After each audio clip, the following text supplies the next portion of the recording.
Sergeant, congratulations on your promotion. That was mine. It's about time. Almost late. So, not late then. Ready? Funny.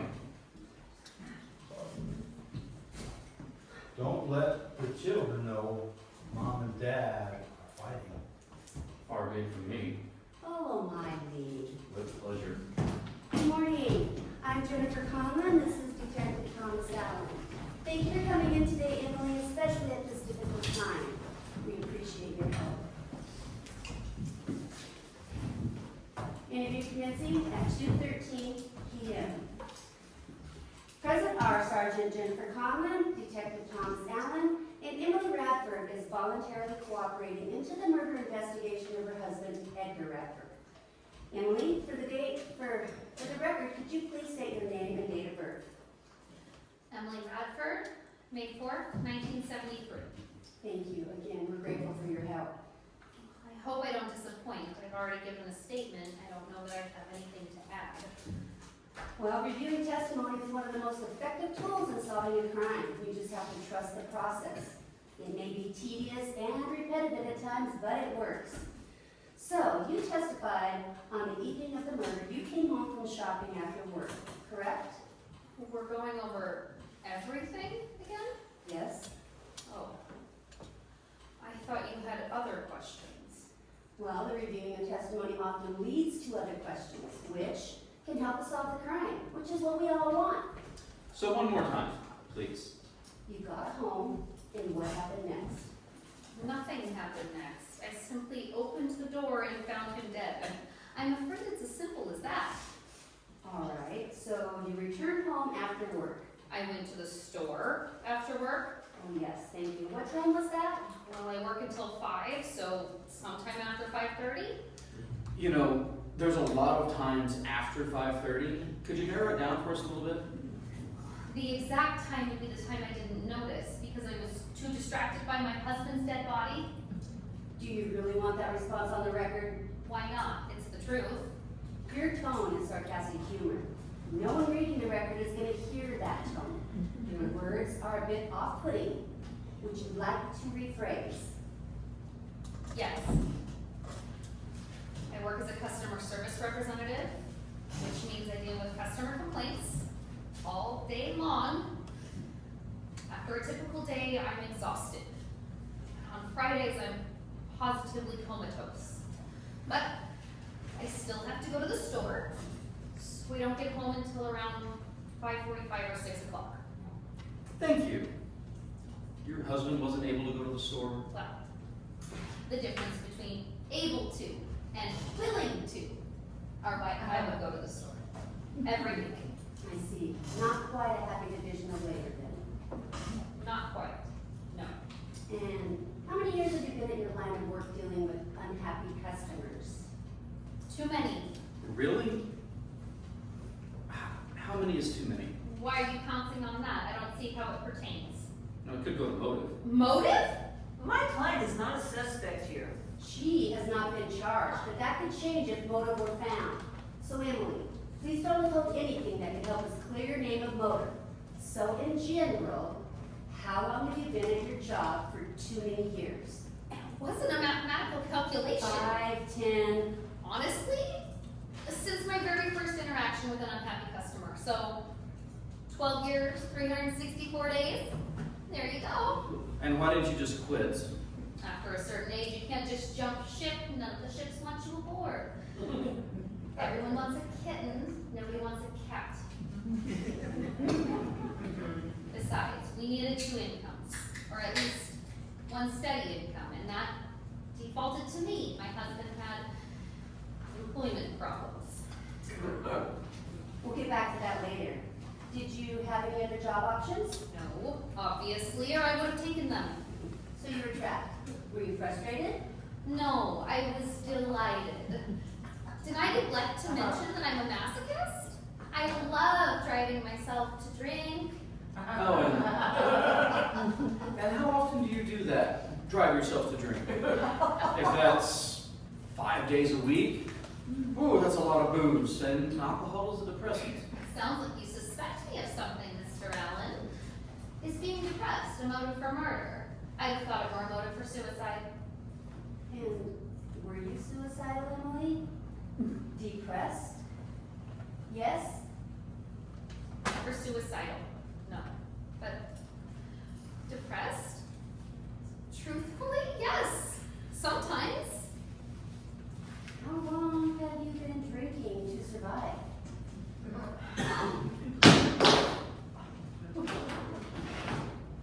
Same amount of time as I've had the job. Too long. Are you trying to make yourself the victim here? I most certainly am not. I'm answering your questions. And I don't see what my job dissatisfaction has to do with my husband's murder anyway. Maybe nothing. But you know, maybe quite a bit. If you're the sole beneficiary on his life insurance. Are you? Oh, that's a yes face if I've ever seen one. Miss Jackson, your client can be said to have two motives for murder here. She could quit her depressing job and give her long-suffering liver a rest. Say something! Why don't you try objection? It works in court. It made me feel better for a little while. Is that wrong? Is that a crime? Well, murdering the person driving you to drink, that's a pretty darn good motive for murder in my opinion. Well, by that logic, I had no motive. I drank my misery away. I drowned it every night. I didn't kill my husband, I killed my misery. Sad, but legal. You know what? You don't even care what I have to say. You just want to stand case closed and own your own whiskey bottle. Emily, I want to hear what you have to say. And up until now, I don't think anybody has cared what you've had to say, have they? And I don't think that's fair. Did your job care how miserable you were? No. It's just business to them, not personal. Wow, that sounds reasonable, but hard on you. Impossible for you without drinking. And how reasonable was it that your husband didn't care? A desperate woman at the end of her rope, drinking every night. Where was Ed during all of this? Home. He didn't work. Couldn't work. Couldn't? May I ask what was wrong with him?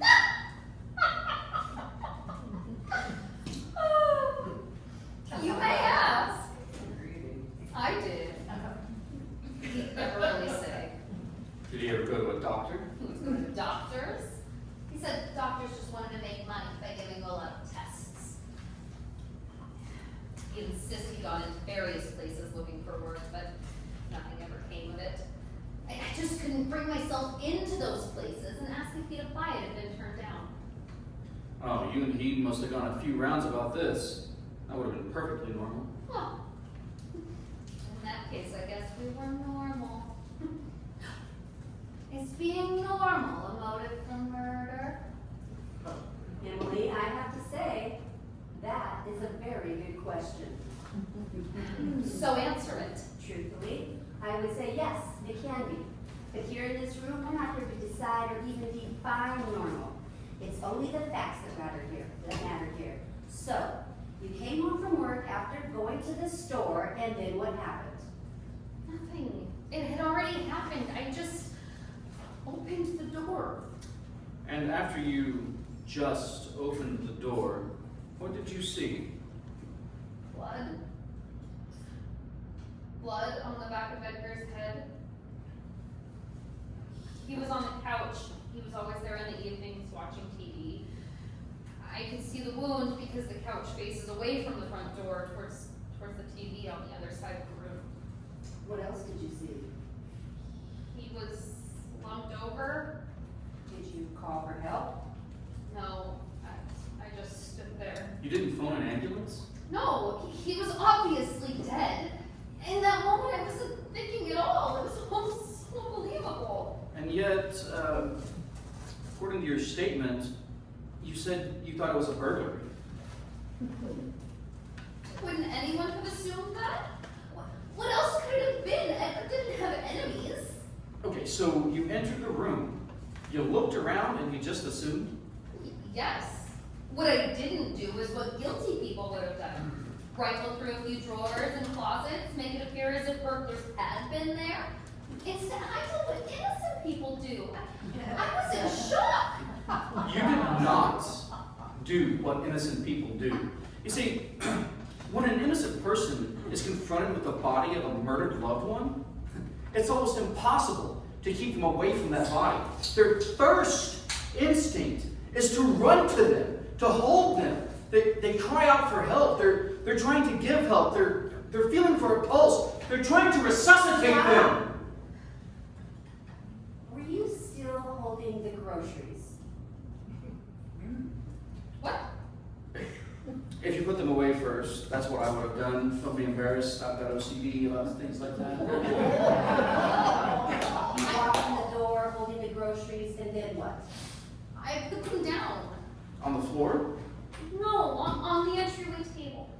Wow, that's some mighty calm and controlled behavior. Had it been my wife lying on the couch, bloody and slumped over, I would have dropped the groceries where I stood and ran to her. Irrelevant. Not to a jury, it's not. When did you close the door? After, I think. Did you lean up against the door or did you take the handle? Handling. Think. So that would make it afterwards. Your hands were free. Yes. If Edgar was always on the couch, I'm surprised you didn't call out to him and have him open the door. No particular reason, just used to doing it myself. I see. So you managed to open the door. You saw your dead husband slumped over on the couch with a wound in the back of his head. You put the groceries on the entryway table. Then you shut the door. You did all that before you went to him. No, I guess not. Oh, it's going all blurry. A quick break. Almost. Again. Slowly. I know this is hard. Just tell us the order of things. I managed to get the door open. I walked in. Oh, and then I just automatically leaned against the door to close it. That's it. And that's when I put the groceries down and I went to him. See, thank you. It's those little things that we're here to help make clear. So, with your door properly closed and you divested of your groceries on the entryway table, that's when you finally went to your possibly, probably dead husband? I do not appreciate your sarcasm. And I don't understand why you're being so cruel about this. Did you sit on the couch next to him? No. My recliner. Your recliner. What did you do? Pry the remote from his cold, dead hand? Turn on the television, tune in the BBC, watch a bit of telly? You're a jackass. Oh, he absolutely is, but what did you do? I watched Edgar. He wasn't doing anything. It was like watching my life. Over, empty. He made me a widow. He left me alone. Your husband hadn't committed suicide. He was a victim. He was my life. And he was dead. What did that make me? Free. Take a short break. Should I bring back coffee? No,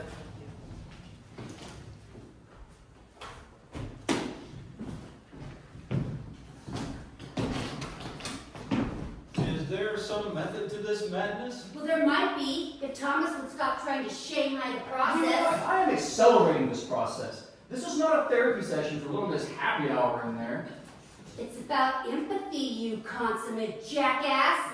Empathy builds trust, and trust brings out truth. Yeah, and so does stumbling over your lies when the pace gets a little too fast for your guilty little brain. Hey, somebody's supposed to be in charge around here. Oh, that's right, it's me. You two have done a unintentionally good job of tossing the ball back and forth, and you've moved it down the field. But if you could both remember you're on the same team, we might actually score a goal. Keep passing the ball, keep getting what we need. And what would that be? What? Don't look at him with that stone cold stare of yours, Thomas. You don't know what we need either. So I'm going to tell you, she is not going to confess to murder. But she has been confessing to misery this whole time, which is a solid emotional motive for unpremeditated manslaughter, which a verdict will come down from the court, which even if they do it through tears, it'll be okay. We're still golden if she confesses to manslaughter. We were trying for murder 1. So, I want you two to get back in there, and I want you to come back with your shields or lay down on them, okay?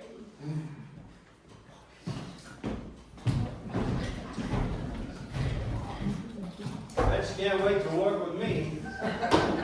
I'm ambitious, but I'm not suicidal. I'm overweight. So you tell me I'm ready. Well, you won't be ready until you can do it when you're not ready. Because in this business, there's no way to prepare in advance. It's like a dance. First, the criminals lead, then we follow the lead a little, and we take it. And we take them where we want them to go. Watch and learn, please. Resuming interview at 2:28 p.m.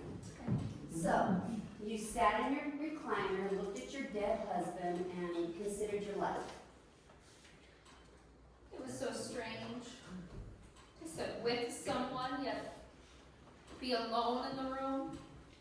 Strange, but not unfamiliar, was it? Clever girl. Not unfamiliar at all. Give us the next moment. I called the police and told them my husband had been murdered. And you said burglars had done it. Yes, And what did the supposed burglars take? nothing. Why did you immediately think that? Wouldn't anyone have thought that? We live in a fairly nice neighborhood, so break-ins don't happen often, but they do happen. People around here have nice things. So you said the burglars took nothing. And how would you know they didn't take anything? I mean, nowhere in your statements have you said that you went through the house and checked. So how would you know that? I don't know. Nothing was disturbed in the living room, so I just assumed I'd interrupted them. Street cameras indicate no one approached the front door except you, Emily. And the back door was locked. Burglars know how to break in, or he could have let them in. My client does not carry the burden of proof on any of these issues. We are only asking her to explain her own assumptions. Someone murdered my husband, and I have the benefit of knowing it was not me. So I don't think it's a leap over the moon to think that Edgar would have opened the door for burglars. If they said something that made sense, they were hired by the city, there to read the meter. I don't know. Isn't that how they often do it? My client's inability to brainstorm to the whys and wherefore of the criminal activity proves her innocence, not her guilt. So, follow me. After the burglars were let in through the back door, they then followed your husband to the living room, where he sat down on the couch. And then they went behind him and murdered him. Why would they go behind him? No idea. Well, any thoughts, if any, on the reason that the only person that we know for certain that entered the home from behind your husband is you? None at all. Let's switch to the forensic discoveries of the scene. What I know about forensics is nothing. Well, allow us to enlighten you a little bit. You've been buying the same bottle of whiskey from the same store every week for quite some time now, correct? Yes, the brand and the size of the bottle never vary, correct? Yes, I'll freely admit that I am a creature of regular drinking habits. Well, you see right here, this is a report from the coroner's office, and it describes your husband's fatal head wound. And in it, the coroner describes the shape of the possible murder weapon.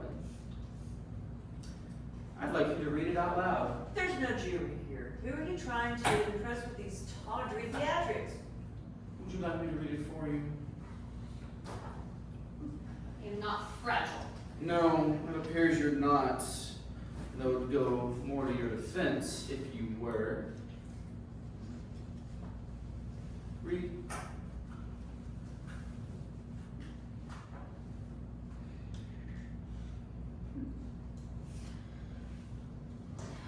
The curving indentation of the wound indicates the weapon had a curved, smooth surface with enough width to remain intact when applied with sufficient force to cause a fatal indentation of the skull.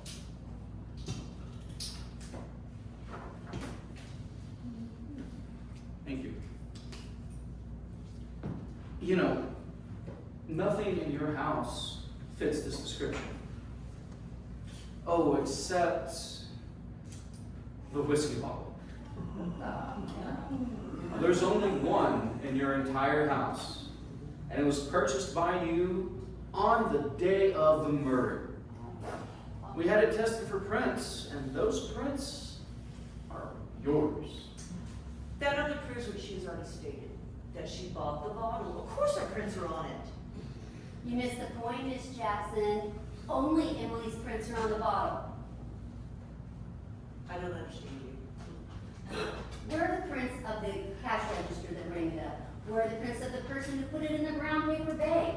There are only one set of prints on that bottle, and they are Emily's. This bottle was washed. By whom, when, and why? How would I know? Well, you would know because since you purchased the bottle, that bottle has been in your sole possession. You still hold to your theory of murderous burglars? It's not a theory! It's what I thought had happened. Did you wash the bottle and why? It's obvious you did, and there's a major plus in explaining it now. Would you like to know what that is? I'd like to know whatever you want me to know. Cleverly said. It goes to premeditation. You bought a bottle every week. True, one would say you bought your weekly bottle and premeditated to murder your husband with it. But it was in your panic in washing the bottle that proves you did it without planning. Why would you wash it? It makes no sense. You did wash the bottle, didn't you? Maybe? Possibly? I don't remember. That's three different answers.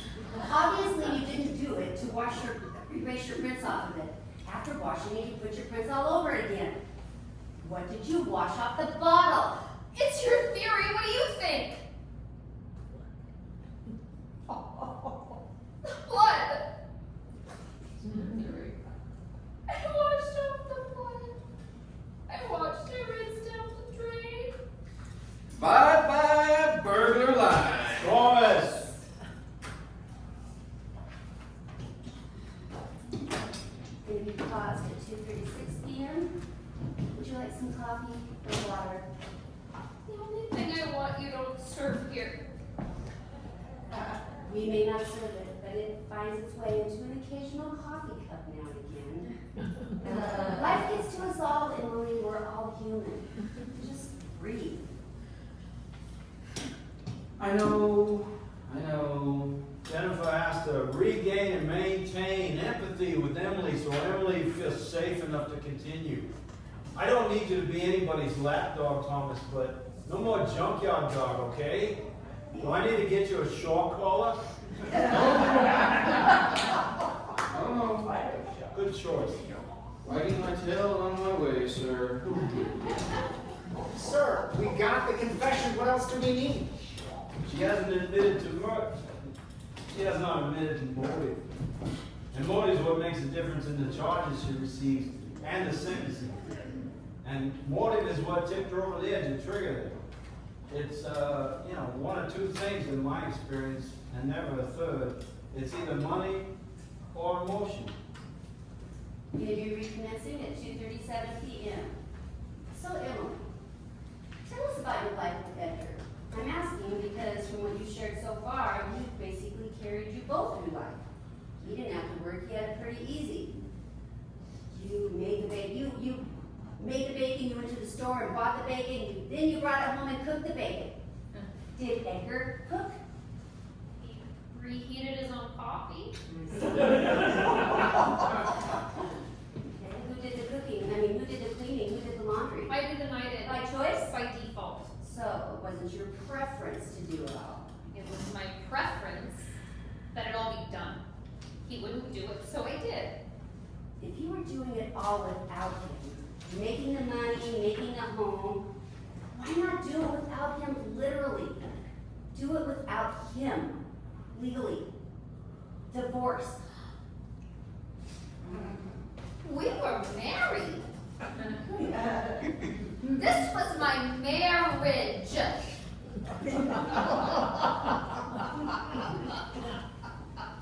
Some marriages work one way, some another. This was ours. Okay? How did it feel to live that way? Mostly bearable. Sometimes bitter. Needy. That word makes me sick. Did he call you needy? He never called me anything. We've spoken of premeditation in terms of committing a crime. There are crimes of the moment and there are crimes planned in advance. I'd like to ask you about that another way. Edgar's medical records indicated that he had a work accident fairly early on in your marriage when you found work briefly at a warehouse. Yes, he drove a forklift. Right into a stack of pallets, which fell on him. Uh-huh. Was he thinking what we're thinking now? Workman's comp until that runs out, then milk the soft tissue injury into an early retirement. It has been known to happen. You should ask the doctors. I'm not qualified to guess, and neither are you. We do not guess, we do what we're doing here.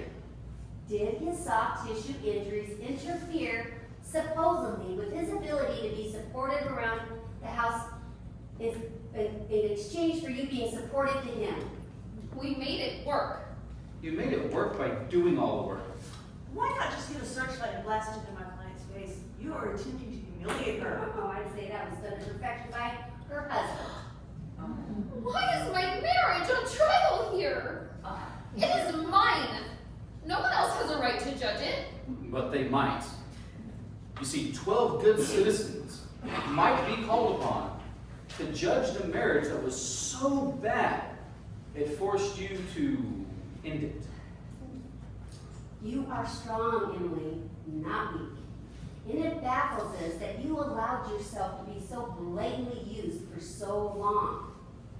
You could have gone on your own by divorcing him. Divorce is legal. Why commit murder? The only thing I could think of is love. Love. I stayed with him because I loved him, but I murdered him because I loved him. Well, that just makes a whole lot of no sense at all. Actually, it does. You just have to look at it a little longer to see it. Sometimes that love that is unrequited, that love that is abused can suddenly lash out. Did you once love him but begin to hate him? No. You still loved him, didn't you? But on and on, you let it go on. So one-sided. Did it become both love and hate? That's the worst when it's both. You're going way too far. There comes a time where it isn't this or that, love or hate. It's just your marriage. It's just the way that it is. So you go on. Love is patient. It believes in hopes. What were you hoping for? You could have left, but you didn't. What were you hoping for? Nothing! You're looking for rainbows and robins. Life isn't like that. What is it like? It's like whatever it becomes. You know, some people settle to get married. The rest, in my bachelor opinion, they settle to stay married I think you're in that second category. What do you think? I think you think too much. Even if I was brutally unhappy, that wouldn't be reason enough to go from shopping to murder. That's also so ridiculous. Emily, this is not ridiculous. There is no evidence of a break-in, nothing stolen, no forensic evidence of burglars, no weapon in sight unless you count the one that in the coroner's report that fits the description of the bottle that hit him in the head and bears only your fingerprints, Emily. You have not told us the truth, the whole truth, and nothing but the truth. And we're going to sit at this table until you do.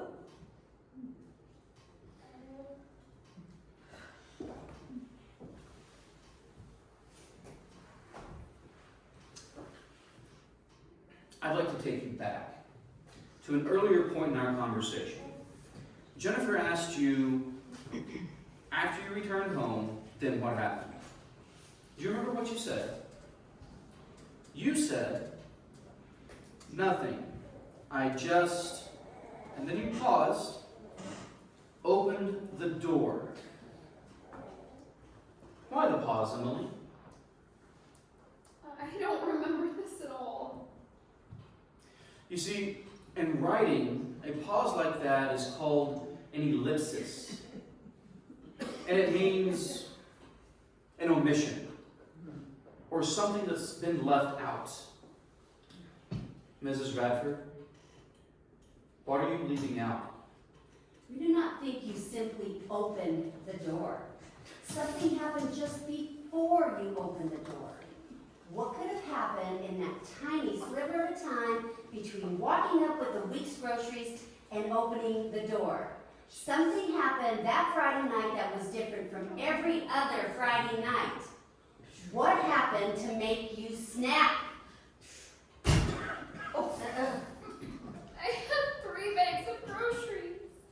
What does that mean? I usually had 2. And that worked. It was difficult to get the front door open, but I could do it. But with 3 sacks, I just stood there like a very pregnant woman who just can't manage something. I called out to Edgar. I knew he was sitting on the couch just watching TV. Just said, "What?" Instantly angry as always. But I didn't want to shout the whole explanation of 3 sacks, so I just called out again. Can you please go open the door? And then he went from his irritated voice to an end of his rope shriek. He yelled, Tell us. he yelled, "Open your own fucking door!"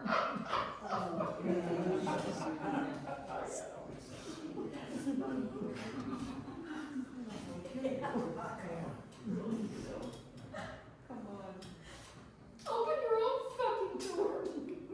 He'd never used that word with me before. The word slapped me so hard it shocked my eyes open. Made me see the things that I didn't want to believe were true. He didn't just not love me. He despised me. My existence irritated him. He wanted what I did for him, but he didn't want me. Anything that was touch, anything that was talking, he didn't want. He slept with his back to me, always kept the TV on. When he had to talk to me, it was with that irritation in his voice. It hurt so badly. But as long as no one else knew, I could pretend it didn't mean what I knew it meant. It was enough because it had to be enough. If I asked for any more, I'd end up with nothing.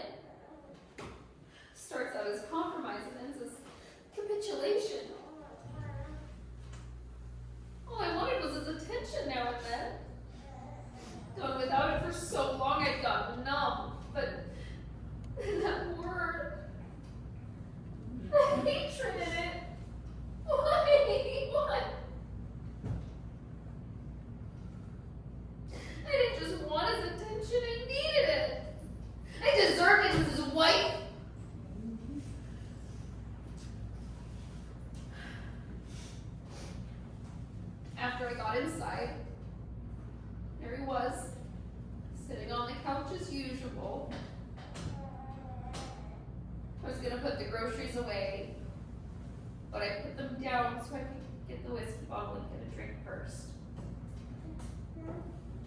And then I looked at him, sitting there with his back to me. And instead of getting a drink, I walked over there and I got his attention. Nothing ever felt better in my life.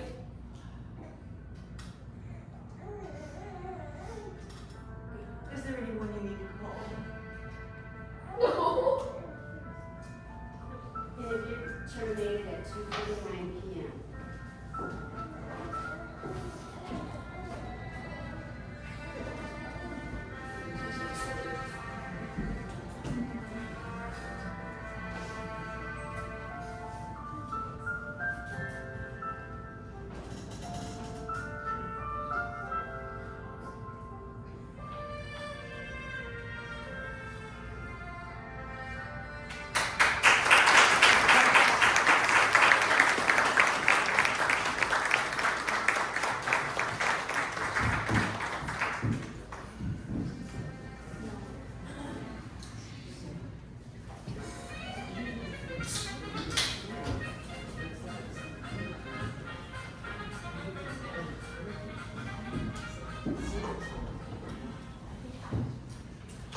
Mr. Fritz, could you please state your name and date of birth for the record? They call me Mr. Fritz.